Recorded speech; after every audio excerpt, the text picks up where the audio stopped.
Now, today is a month and a half past the constitutional deadline, and the legislature still has not sent me the budget. Because of this, our state faces a looming cash crisis. This situation leaves me with no easy choices, only choices with consequences that will have a direct impact on California families. And so I have a responsibility to make sure that our state has enough money to pay its bills. The executive order that I will sign here today will free up money to help cover the state's costs. But this is not an action that I take lightly. I understand that this will affect people at a time when they are already struggling, and so I want to apologize to all the state employees for having to do that.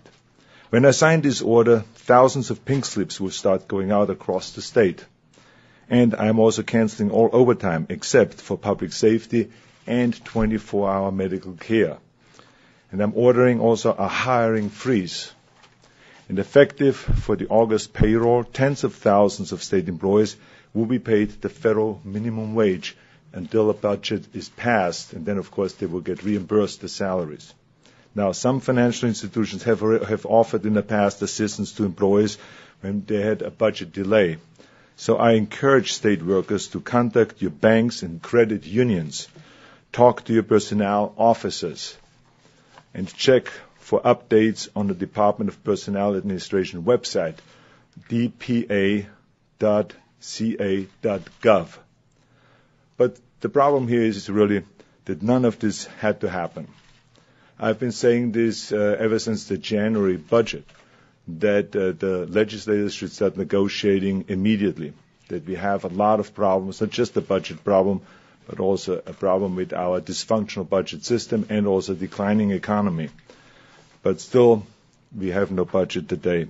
But I will continue to work with the legislative leaders and negotiate the budget. And I am an optimistic person, and I remain optimistic that we can get a budget in the next few days. But today I'm exercising my executive authority to avoid a full-blown cash crisis. So this is why I'm going to now sign this executive order.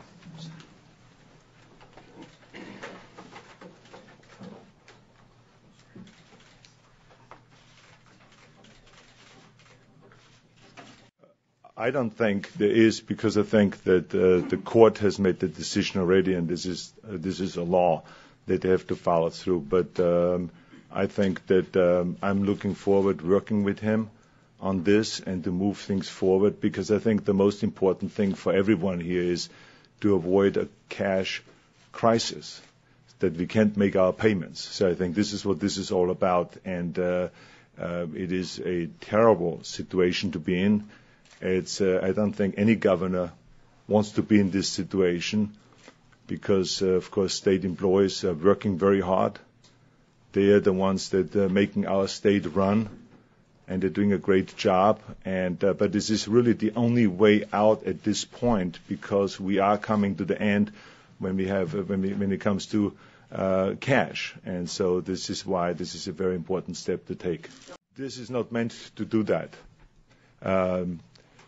It's very important that the legislators working very hard, and like I said, that I would do everything in my power. We have continuous meetings. We have meetings every day with the legislative leaders and with other legislators, as far as that goes, in order to get the job done. It's just, it's very important for you to all understand that the reason why I've been stressing throughout the whole spring, the whole year actually, that they should start talking about this is because our whole schedule is somehow off.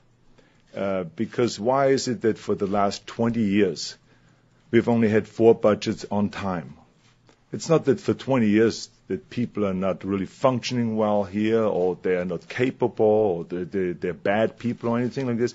It's just that when you propose your budget in January, on January 10th, no one does anything except go out and complain about it and do all that, because you never can make everyone happy. But then they wait until April, until the receipts come in, when people pay their taxes. And then they wait until May revise. Then a May revise comes, I put out my May revise, and that's May 14th. then of course they have to analyze that, may revise, and they have to digest it. So they have endless amount of conversations about this in meetings and hearings and all of those things. But now they have to have that time, which takes usually a month. But by that time is the constitutional deadline, and we haven't yet negotiated.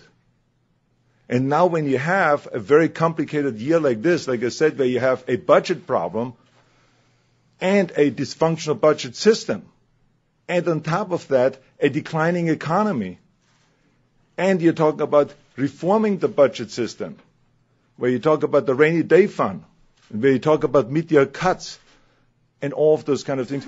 I said always there are a lot of moving parts. And this is very complicated. And it takes a long time to negotiate those things.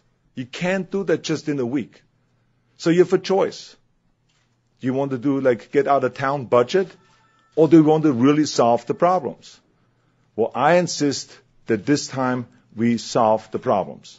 And that's why I said I will not sign a budget that does not have serious budget reform in there as part of it. We feel, of course, bad that they have to go through hardship. And this is why it is very important for them to know, and I think Dave Gilb will talk a little bit about that afterwards. It's very important for them to know that we will do everything in our power so that they can get loans, because as soon as we have a budget, they will be reimbursed their salaries.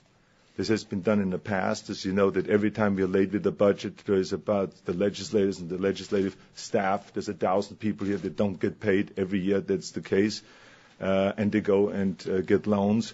So, but it is difficult. It is difficult. But we want to make sure that they have money and that no one is out on the streets.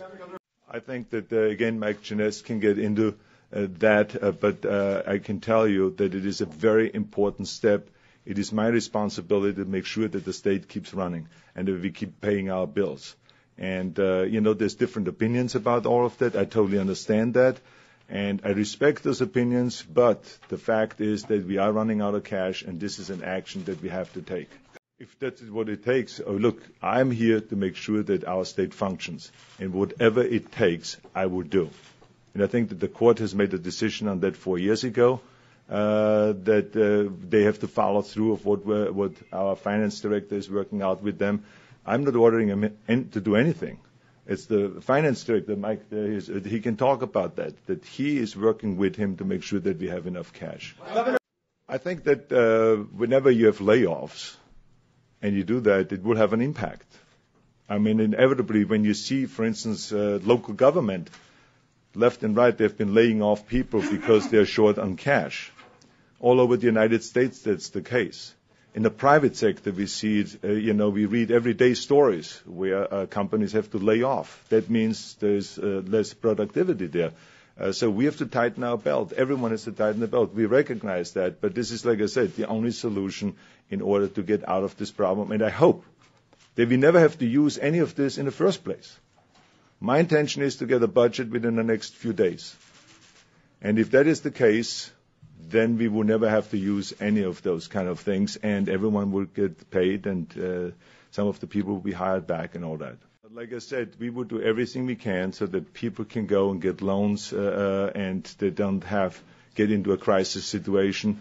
And when it comes to stimulating the economy, we hopefully have part of our budget a stimulus package that will stimulate the economy, because there's a lot of things that the state is already doing to pushing out billions of dollars in infrastructure bond money so that we can rebuild California and put people to work, and also to help people that have problems in making the payments with the houses. We're working on that.